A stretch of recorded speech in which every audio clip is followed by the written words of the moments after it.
obrigado a você que está sintonizado na TV Polo, canal comunitário de Cubatão. Estamos iniciando mais uma edição do Papo na Polo, o nosso já tradicional programa de entrevistas. Gosto de começar o programa agradecendo a toda a comunidade que com muito carinho, com muita atenção, recebe a TV Polo. Elogia, critica, mas enfim, acompanha a nossa programação e dá uma atenção especial ao nosso canal comunitário.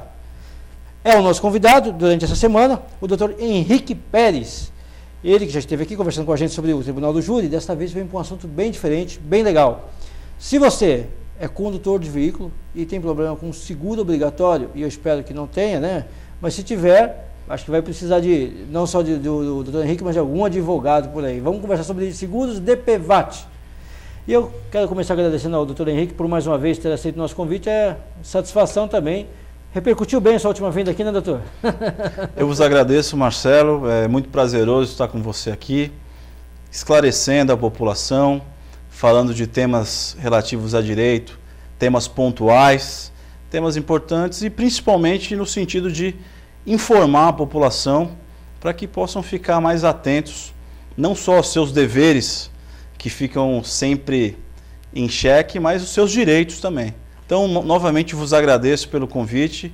Estou sempre à disposição da TV Polo e da sua equipe. Muito obrigado. Obrigado, Henrique. Ele falou uma coisa bem interessante que é em relação aos direitos e deveres, né?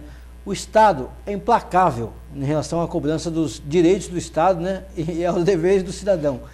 Quando a situação é inversa, não é tão, a figura não funciona exatamente na mesma proporção. E é aí que o cidadão acaba se complicando e é aí que nós aqui da imprensa, né, da comunicação e profissionais ou instituições como a OAB tem que entrar em ação para garantir os direitos do cidadão. Então, já falei, nós vamos falar sobre seguro DPVAT. Você sabe o que é isso? Não? Então, peraí, o doutor Henrique vai dar uma rápida explicação, basicamente, o que é o seguro DPVAT. Vamos esclarecer primeiro o que é, quem tem direito. É uma coisa restritiva a quem é condutor de veículo automotor ou proprietário de veículo automotor? É importante frisar o seguinte, Marcelo. Seguro DPVAT, uma definição bem simplista, pode ser considerado apenas como seguro obrigatório. Obrigatório em que sentido? Todos aqueles condutores de veículos automotores de via terrestre, motos, carros, caminhões, máquinas, tem obrigatoriamente que recolher esse seguro.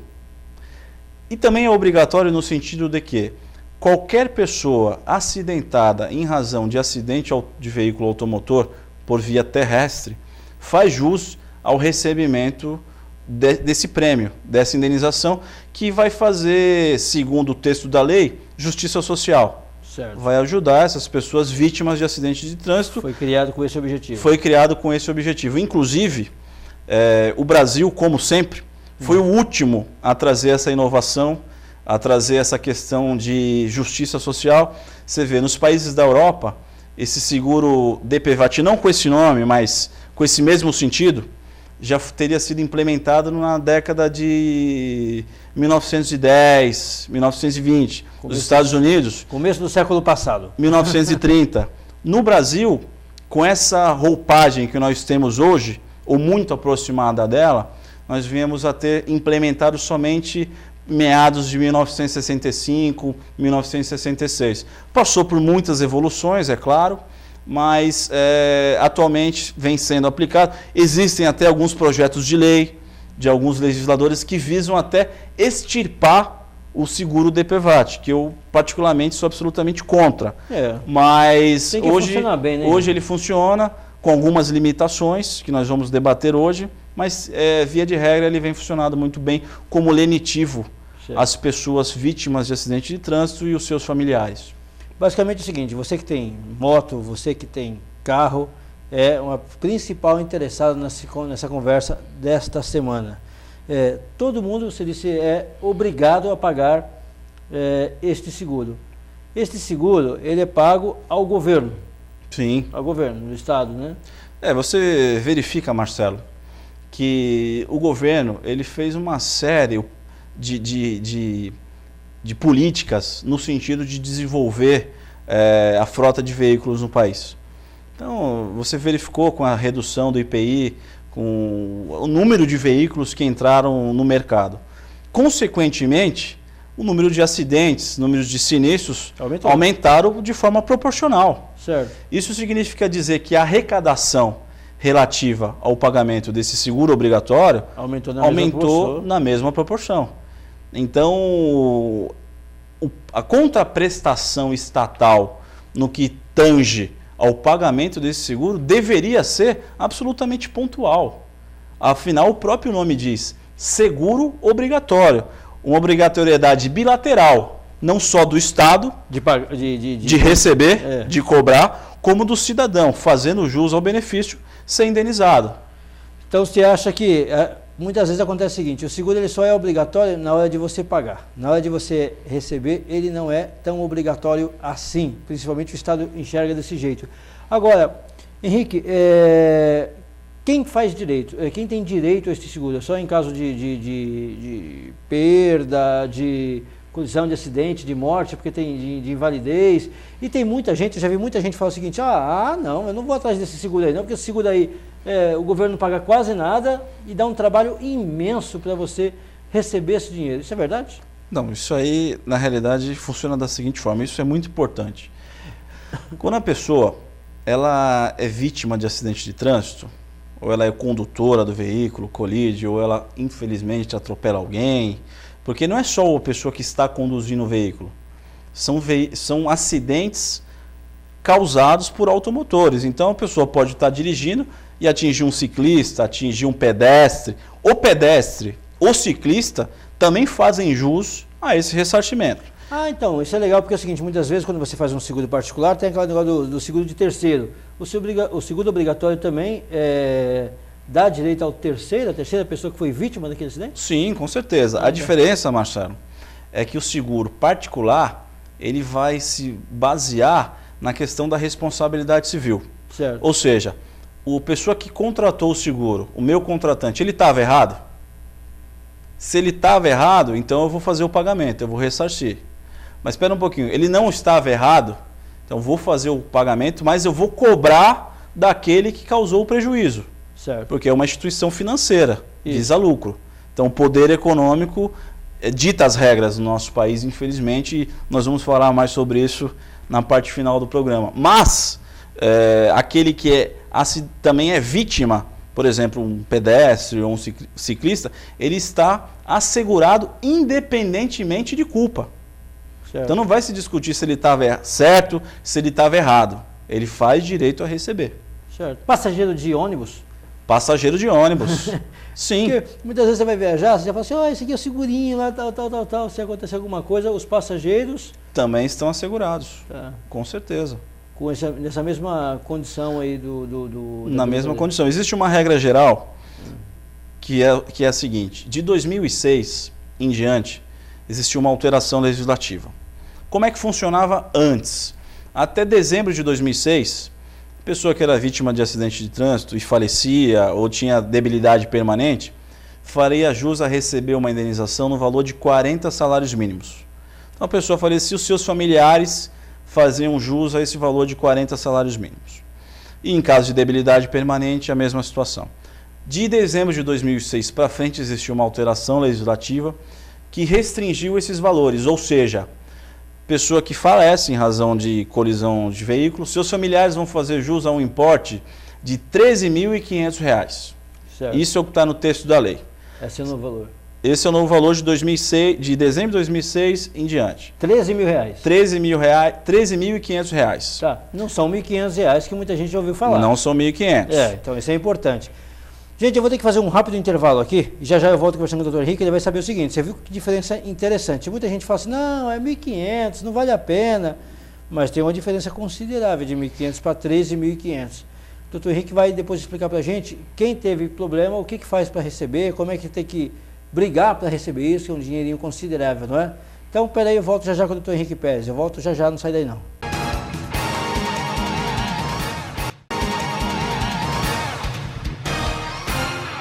Estamos de volta para o segundo bloco do Papo na Polo. O assunto desta semana é seguro DPVAT.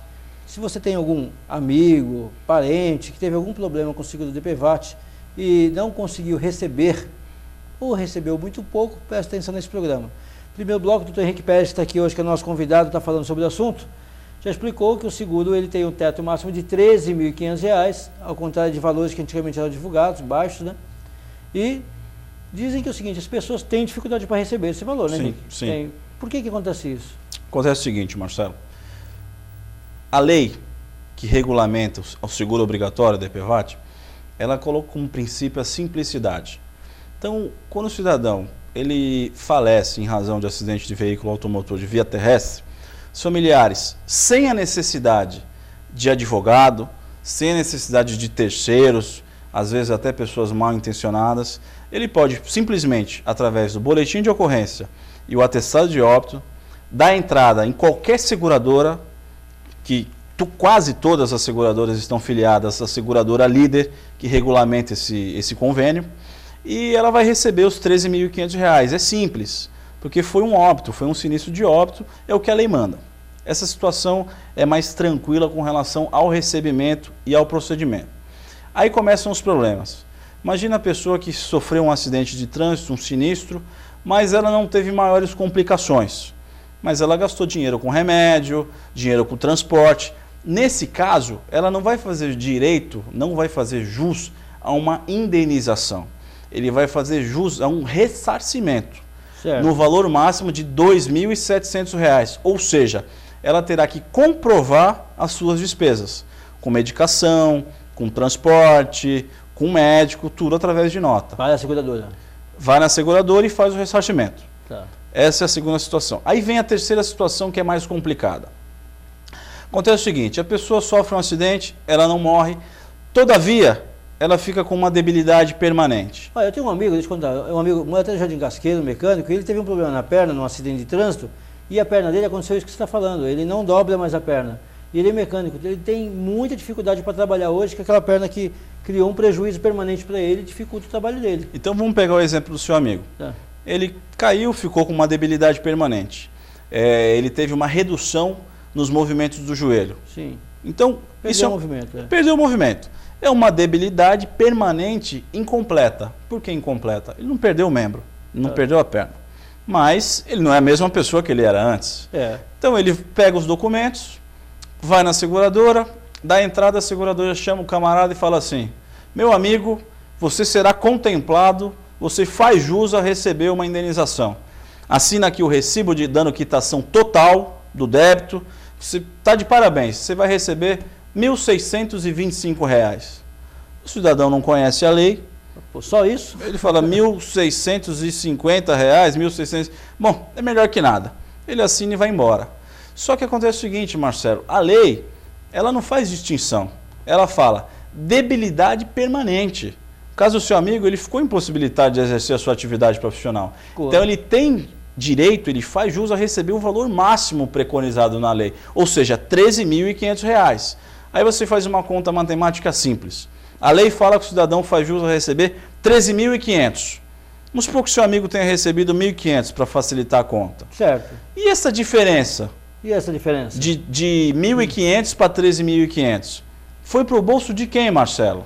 É a pergunta que eu te faço. De quem foi? Eu vou fazer a pergunta nesse sistema tópico filosófico para ficar para a população pensar.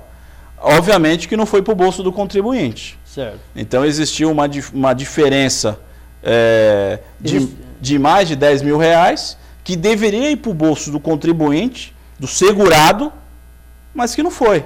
Para o bolso de alguém foi. Mas vamos deixar essa pergunta nessa forma tópica, filosófica, para que a população possa responder por si mesma. Porém, a pessoa faz jus sim a essa complementação. Se essa pessoa não recebeu e essa diferença ficou lá, ele vai ter que aí sim ingressar com ação judicial para tentar receber a diferença? Ou ele pode ter sido vítima de um golpe? Não, ele não foi vítima de um golpe. O que acontece é o seguinte: a seguradora ela tem uma planilha, tem uma tabela, em que inclusive isso tem regulamentação legal. No meu modo de ver, é absolutamente inconstitucional, porque eu não posso fazer uma tabela para dizer para você que o seu braço vale tanto, que o seu dedo vale tanto, que a sua perna vale 20%. Meu modo de ver, e segundo o entendimento constitucional, Porque você pega a Constituição, Marcelo, é importante a gente conhecer a Constituição. O que diz o artigo 1º da Constituição? Inciso 3º. Princípio da dignidade da pessoa humana. Então, se eu chego para o cidadão e falo assim, ó, você se acidentou, você ficou com uma debilidade permanente no teu joelho, você não vai poder mais trabalhar, você faz direito a receber R$1.000. Isso vai de acordo com um princípio político, constitucional, princípio da dignidade da pessoa humana? Parece-me que não. Mas essa avaliação é uma portaria, então, do departamento da seguradora? Na verdade, não é uma portaria, uma é uma especificação... Tá. É uma complementação da lei federal que regulamenta o DPVAT, mas que foi copiada da tabela utilizada pelas seguradoras particulares. Entendi. Então é uma cópia fidedigna que diz para a pessoa que o seu corpo é dividido em partes e é dado valores a cada parte do corpo. É que nem boi, já foi no açougue que tem aquele boi desenhadinho assim com os números assim, a 100 paleta. Você definiu bem, é mais ou menos isso. Então você verifica o seguinte, imagina um cidadão que é músico, certo. Ele sofre um acidente, fica mudo. Ele vai fazer jus a receber lá, ficou mudo, 20%. Mas pô, para ele... configurou uma debilidade permanente e não pode mais trabalhar. Henrique, então é assim, o que é importante, quando a pessoa tem esse tipo de dificuldade, o importante então é aí que ela tem que se socorrer da justiça, socorrer do profissional, para tentar, porque se depender da seguradora, não recebe. Não recebe. Aí ela é obrigada a procurar um advogado de sua confiança, não é isso, e aí ingressar com uma ação judicial. Você já está me falando que você já trabalhou em cerca de mais ou menos de 150 ações. Eu só disse isso por causa da demanda, que existe muita gente com problema, e muitas vezes a gente não tem essa informação. Se a demanda está grande desse jeito, é porque deve ter muito mais gente que não tem esse conhecimento. Marcelo, e pode buscar esse direito. Atualmente, nosso escritório trabalha, nós temos uma média de 150 a 200 ações somente relacionadas à complementação de seguro DPVAT.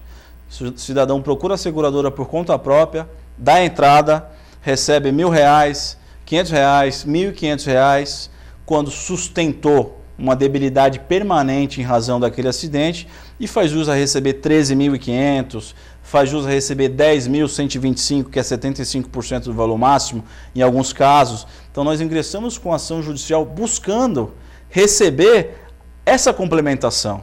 Certo. E o que acontece na maioria dos casos, Marcelo? O quê? A pessoa faz jus a receber R$7.500, R$8.500, R$9.000, que é exatamente essa complementação, simplesmente recebendo a citação, a seguradora mais do que depressa entra em contato com o escritório, fazendo propositura de acordos.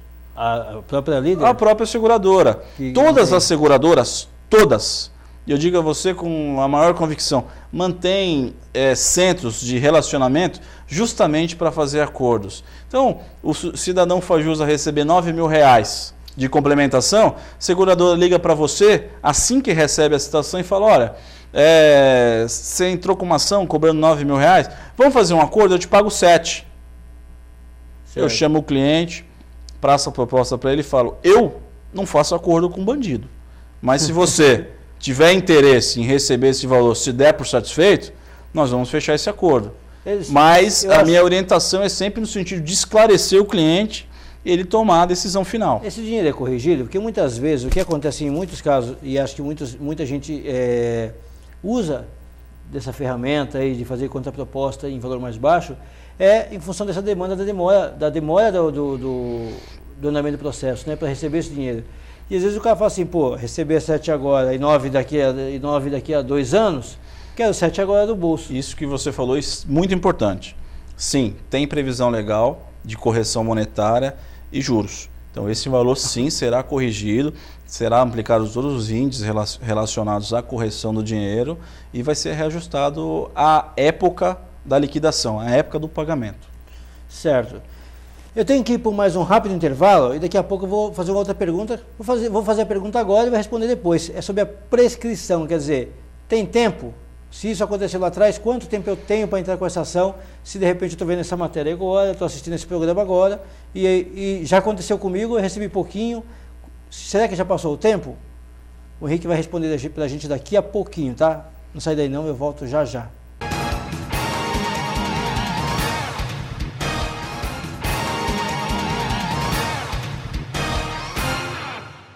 Estamos de volta para o terceiro bloco do Papo na Polo.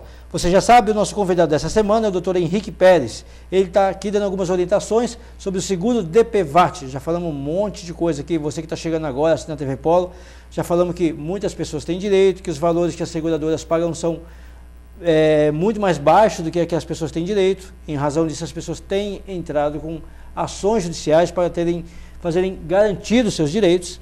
E agora, eu tinha perguntado no intervalo, se prescreve, né, essa pessoa, se ela deixar passar muito tempo, se ela perde o direito de requerer esse valor que ela tem para receber. Prescreve, Henrique? Prescreve rápido. Opa, contra o governo, né? Acontece o seguinte, Marcelo, com a alteração do Código Civil, ocorrida em 2002, que entrou em vigor em 2003, existiu sim a alteração. De 2003 em diante, a prescrição para ações do seguro DPVAT ocorre em 3 anos. 3 anos. 3 anos. Aí você fala assim, pô, mas 3 anos... A partir da data do acidente. Exatamente isso que eu ia falar. A partir da data que o acidentado toma conhecimento inequívoco da sua debilidade.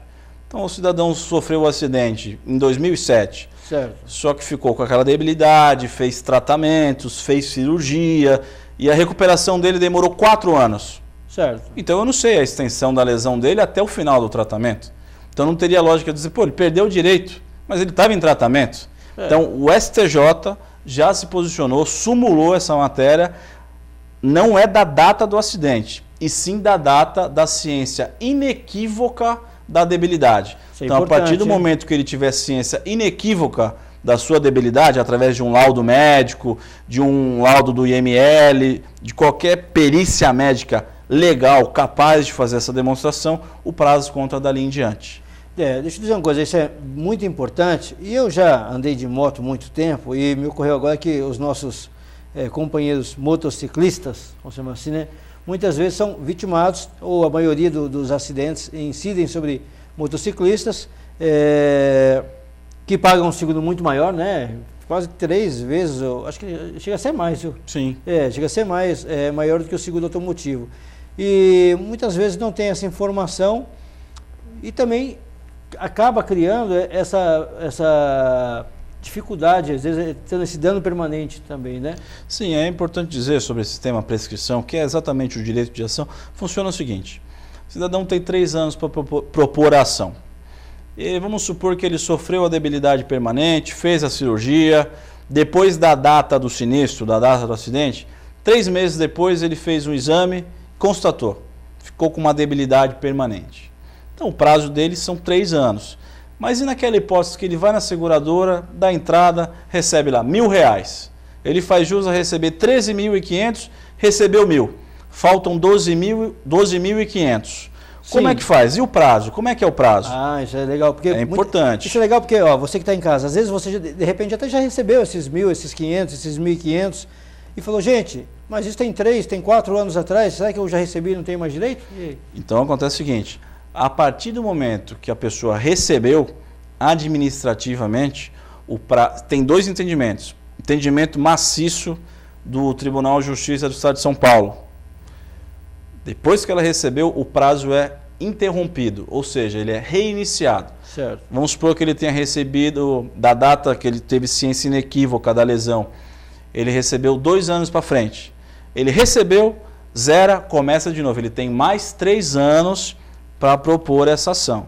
O STJ tem reconhecido que, quando a seguradora faz o pagamento administrativamente parcial, deixa de ser um direito securitário e passa a ser um ato ilícito da seguradora. Certo. Então a prescrição se opera numa outra categoria, ou seja, ela passa para ser um direito real. Então ela passa a ser 10 anos. Certo. Então são 2 entendimentos, mas é melhor não confiar nesse prazo maior. É melhor propor nos 3 anos, se recebeu administrativamente, corre, providencia a documentação para entrar em juízo para garantir o recebimento desse dinheiro. Certo. Henrique, isso, só para ficar claro, tem direito tanto o condutor quanto a vítima, um pedestre, por exemplo. Não tenho carro, não tenho nada, mas fui atropelado, ou fui cair de bicicleta, não caiu de bicicleta não, desculpe, mas pode ter sido batido a bicicleta, não é proprietário de veículo automotor, também tem direito. Veja bem, Marcelo, o ciclista não paga. Não paga seguro. Não recolhe. Mas se ele bater contra o veículo? Se ele bater contra um veículo, sim. Certo. Então vamos pegar um exemplo. O cidadão vem conduzindo o seu veículo, pagou o seguro do DPVAT, tudo direitinho. Dormiu. Pegou um ponto de ônibus, atropelou 4. Tá. Os 4 que foram vítimas farão jus ao recebimento. Tá. De forma indistinta. Todos os 4 terão direito a receber. Pô, mas ele não tem carro, não tem problema. Ele foi vítima de um acidente automotor. Mesma forma, eu não paguei o seguro DPVAT. Eu fui lá e bati contra um carro com a minha moto. Eu faço jus, eu não paguei. Você faz jus, por quê? O motorista do carro pagou. Certo. E ainda que os dois não tivessem pago, a lei não faz distinção. Que são vítimas de acidente. São vítimas de acidente. Ainda que tenham dado causa. Ainda que tenham dado causa e ainda que não tenham pago o prêmio, ou seja, o recolhimento do DPVAT na data aprazada. Certo. Bem, é importante pagar, para a gente não criar mais essa celeuma aí e dificultar mais o andamento da ação, né, Rick? Com certeza, extremamente importante. A falta do pagamento é um fator complicador no recebimento administrativo. Aquele que não pagou não vai conseguir de jeito nenhum receber administrativamente. A seguradora diz não e acabou. Certo. Mas em juízo consegue receber. Henrique, só para ficar bem claro para as pessoas em casa, então se você já teve algum problema com esse assunto e como a demanda de proprietários de veículos aumentou muito, acaba... deixa eu fazer uma pergunta. E terceiro, por exemplo, hoje em dia acontece muita gente financiar veículo, né, em nome de outra pessoa, né, e acaba um terceiro se envolvendo no acidente de trânsito. Isso faz alguma diferença ou todas são enquadradas na condição de vítima? Por exemplo, eu peguei o meu carro, está lá no meu nome, eu paguei o seguro e emprestei para você que não tem, só é habilitado. Não há qualquer problema. Certo. Vou fazer jus, eu estou coberto pelo seguro. Também. Não tem qualquer problema. Certo. Que muitas vezes muitas pessoas financiam um carro e emprestam para o sobrinho, para o tio, para o parente, para alguém. Não há qualquer distinção. Certo. O veículo é seu, está na minha posse, eu sou perfeitamente habilitado, estou observando as regras de trânsito, etc. Sofri um acidente, eu também estou assegurado, dentro dessa hipótese que você falou. E a pessoa recebe independente de ela ter um seguro privado? Sim. Interessante essa pergunta. Ela recebe independentemente de ter um seguro privado. Certo. Porém, o que o seguro privado faz? Fala assim, determinada pessoa da sua família faleceu em razão de acidente automotor. O seguro de vida que nós temos aqui é no importe de R$100 mil. Sim. Só que você vai receber os 13.500 do governo, então na verdade de mim você não vai receber os 100 mil. Você vai receber os 100 mil, você vai receber 100 menos 13.500. Então eles fazem uma regra de compensação. Certo. E é certo? Eu entendo que não. O seguro privado é um contrato. Se está no contrato, tem que ser cumprido, certo, independentemente de qualquer outra coisa. Certo. Eu entendo que não, mas a seguradora sempre vai tentar empurrar para o cidadão desinformado as suas condições. É o poder econômico. Poder econômico, como você faz um empréstimo no banco. Você vai no banco, pega lá R$3 mil. Você vai pagar em 10 vezes. Depois de que você finaliza os pagamentos, que você faz o cálculo, você pegou 3 emprestado, pagou 9. Sim. Você vai reclamar para quem? Você tem que buscar seus direitos na justiça. Gente, nós tínhamos programado até um outro assunto aqui, mas o programa não vai dar tempo. Não vai dar tempo de a gente discutir esse assunto. Talvez o doutor Henrique volte aqui numa outra oportunidade para conversar sobre a mesma coisa, mais ou menos com habitação, não é isso? Aqueles financiamentos inacabáveis. E depois de tanto predinho que o CDHU está fazendo nessa cidade, nós vamos precisar de muita orientação. Sistema financeiro de habitação. Sistema financeiro de habitação. Doutor Henrique, o tempo do programa terminou. Eu queria agradecer muito a sua presença aqui no Papo na Polo. Dizer que foi bem legal e acho que pode esclarecer você em casa. Marcelo, muito obrigado. Eu estou sempre à sua disposição, uma satisfação estar aqui. Me sinto muito bem aqui na TV Polo. Eu sou parceiro da TV Polo. Se vocês precisarem de mim, que eu puder esclarecer, estiver dentro da minha capacidade, vai ser uma grande alegria estar presente aqui. Muito obrigado. Gente, esta edição do Papo na Polo termina aqui. Um agradecimento especial a todo mundo que acompanha a gente e até a próxima edição, gente. Tchau, tchau.